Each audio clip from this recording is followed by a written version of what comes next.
Welcome to our YouTube channel. আমি প্রতীক, আমি শিবানী, আর আমি সৌনক। তো আজকে আমরা যাচ্ছি আন্দুল রাজবাড়ি। এটি একটি হিস্টোরিক্যাল প্লেস।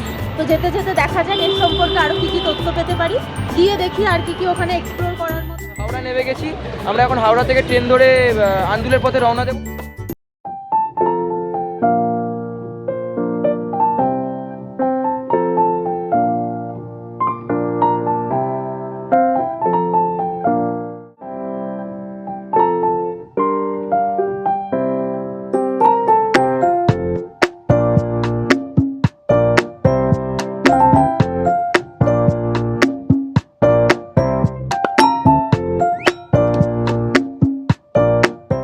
পাচ্ছ দাদা এখনো আসেনি, সব হু করে হাঁটছে।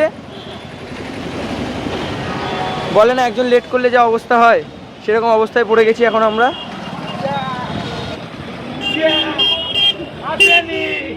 যতই যাই হোক অ্যাট লাস্ট কিন্তু আমাদের লেটটাই পাচ্ছ। দাদা ইতিমধ্যে এসে হাজির হলো এতক্ষণ পরে। অনেক লেট করেছে, কিন্তু কিছু করার নেই, লেট হয়ে গেছে যখন। দিদিও খুব রাগো মুখ দাদা লেট করেছে বলে। ঠিক আছে, তো দেখতে থাকো। আমরা যাবো এখন, কোন ট্রেনটায় উঠবো এখনো ঠিক নেই, মনে হয় এই ট্রেনটাই। দাদা যদি কোন ট্রেনটায় উঠবো আমরা? এটা নয়, অন্য। আচ্ছা, আর টিকিটটা কাটা হয়ে গেছে তো আমাদের? ঠিক আছে, আচ্ছা ঠিক আছে, তুমি একটু কম হাসো, তাহলেই আমার ভালো লাগবে। চলো, উঠে গেছি বনগাঁ লোকাল থেকে আমরা যাবো হাওড়া বনগাঁ মেট্রো উঠে গেছি, যাবো আমরা। ভুল এসে মেট্রো না, বনগাঁ লোকালও না, এটা হচ্ছে খড়গপুর লোকাল। সব কটা ভুল করলো। আসলে সকাল সকাল বাংলা খেলে যাওয়া, কিন্তু বাংলা খায় না, কিন্তু ওই খাইয়েছে। আন্দুলে নেমে গেছি, তো এখন যাব 1 কিলোমিটার হয়তো হাঁটা আছে স্টেশন থেকে। প্রচুর ভিড় ছিল, মানে ট্রেন থেকে নেমেও পড়েছি। মেট্রো না, রেল। ও আসলে কোনোদিন মেট্রো চলেনি তো, তাই এরকম বলছে। কোনো ব্যাপার না, ও তো হতেই পারে। Non AC metro.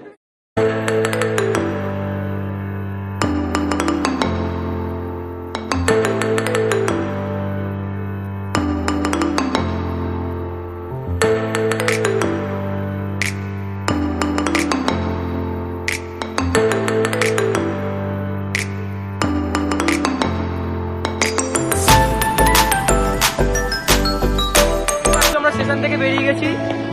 দাদা দিদি এবার কি বলবে তোমরা একটু শুনে নাও। ডিরেকশনটা তো আমি জানি না, দাদা দিদি জানে, তো শুনে নাও। তো আন্দুল স্টেশন রোড থেকে এসে আন্দুল রাজবাড়ি এই রাস্তা দিয়ে সোজা, বা এই রাস্তায় যেখান থেকে কোনো টোটো বা অটো ধরে আপনারা যেতে পারেন। আমরা টোটো করে যাচ্ছি, অনেকটা হেঁটেছি, কিন্তু হাঁটার পরেও কেউ আর পারছে না বলে আমরা লাস্ট ট্রেন কাউন্টারের টোটোতে উঠলাম। আন্দুল রাজবাড়ির লাইভ লোকেশন আমি ডেসক্রিপশন বক্সে দিয়ে দেবো, আপনারা চেক করে নেবেন। আর সাথে থাকুন, পাশে থাকুন, দেখতে থাকুন।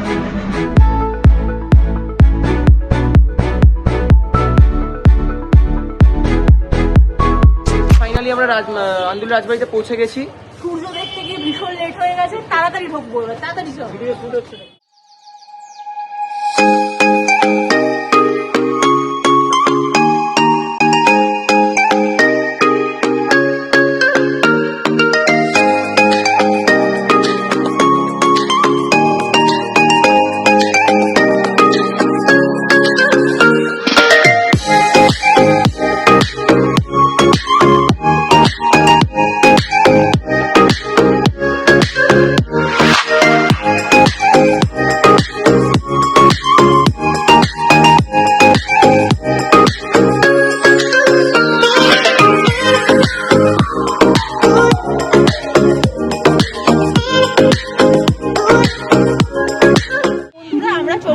আন্দুল রাজবাড়ি আমার পিছনেই দেখতে পাচ্ছ।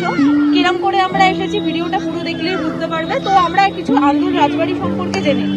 আন্দুল রাজবাড়ি হচ্ছে প্রায় হারিয়ে যাওয়া নদী সরস্বতী, তার পশ্চিম পাড়ে গড়ে ওঠা একটি রাজবাড়ি, যেখানে যদি আমরা ভালোভাবে তাকাই প্রায় 10টি রয়েছে, যেগুলো ডোরিক শিল্প স্থাপত্য, যা কিনা কেবলমাত্র এই এরিয়াতেই দেখতে পাওয়া যায়।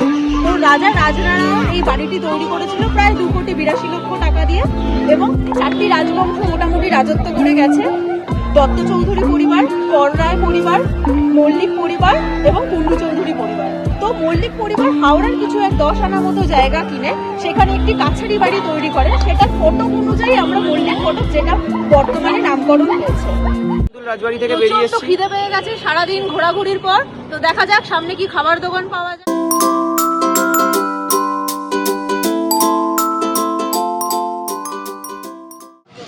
প্রচন্ড খিদে পেয়ে গেছিল, তাই জন্য রোল অর্ডার করে রোল খাচ্ছি আমরা। দেখা যাক রোলটা খাওয়ার পরে এরপরে বাড়ি যাওয়ার পথে এগোবো। বাড়ি থেকে বেরিয়ে সন্ধ্যাবেলা আমরা চলে এলাম আন্দুল মোড়। আন্দুল মোড়ে প্রচন্ড গরম পড়েছিল, তাই একটা কোল্ড ড্রিঙ্ক অর্ডার করলাম, অর্ডার করে খেলাম। তোমরা প্লিজ কোল্ড ড্রিঙ্ক খেও না, কোল্ড ড্রিঙ্ক জাঙ্ক ফুড। এখন আমরা বাড়ির পথে যাচ্ছি টোটো করে, এখান থেকে চুনাবাটি যাবো, চুনাবাটি থেকে আবার খেয়ে করে অটো ধরে বাড়ি। আমরা অটো পাইনি, অ্যাট লাস্ট আমরা বাসে যাচ্ছি। তো বাসে করে এখন আমরা যাব দাদার বাড়ি, ওখান থেকে দাদার গাড়িতে করে সোজা আমরা আমাদের বাড়ি পৌঁছে যাবো। বলতে চাইছো এখন? বাসে করে ফিরে এসে এখন আমরা যাচ্ছি বাড়ির পথে, রওনা দিচ্ছি, সল্টলেক যাচ্ছি। টায়ার্ড লাগছে না? ভীষণ টায়ার্ড, খুব গরম। জিও যাওয়া যাক।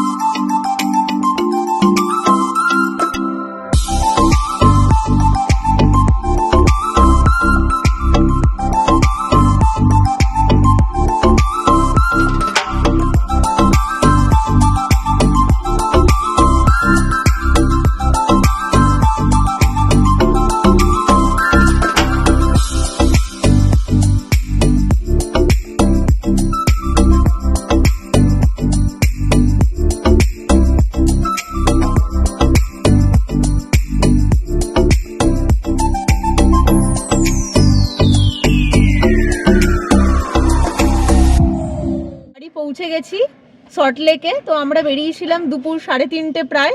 এখন কটা বাজে? 8:51। ওই প্রায় 9টা। যদি ভালো লাগে চ্যানেলটা লাইক, শেয়ার এন্ড সাবস্ক্রাইব করো। আর বাকি ভিডিও আসতে থাকবে, কমেন্টটা করতে ভুলো না। তো যতটা পারো শেয়ার করো, যতটা আর পারো। কোনো ভুল ত্রুটি থাকলেও আমাদের জানিও, আমরা অবশ্যই চেষ্টা করব সেই জায়গাটাকে ঠিক করার। Thank you, follow for more.